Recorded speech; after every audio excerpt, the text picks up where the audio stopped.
Иако само што изваден од печатница, дел од експертската јавност сака во историјата да го испрати учебникот со спорни содржини. Јавноста нотираше само неколку, а од Сдруженијето на историчари најдоа уште повеќе грешки, дезинформации и пропусти во книгата по историја и општество за 5 одделенците.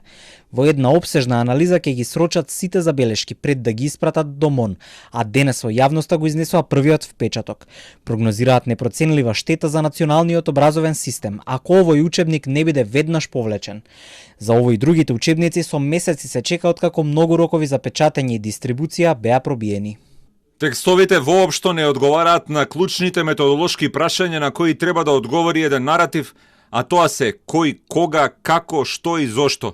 Во учебникот не се става акцент на информациите и на нивната точност, туку на современите идеолошки определби. Сметаме дека учебникот е всушност директен резултат на избрзано донесената концепција за основно образование врз база на која е изработена и новата наставна програма.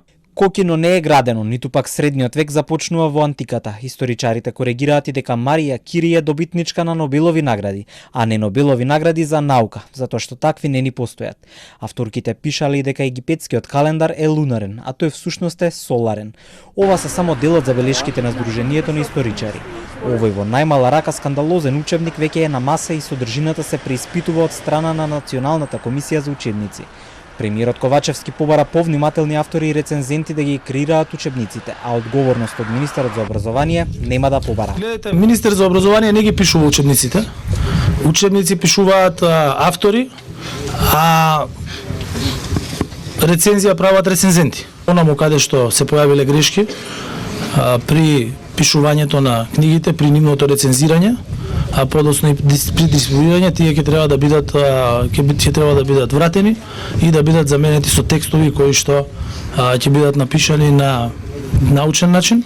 Додека се чека експертите од Националната комисија за учебници да се произнесат каде се пропустите и каква ќе биде судбината на четивото за 5 одделенците, реагира и министерот за образование и наука.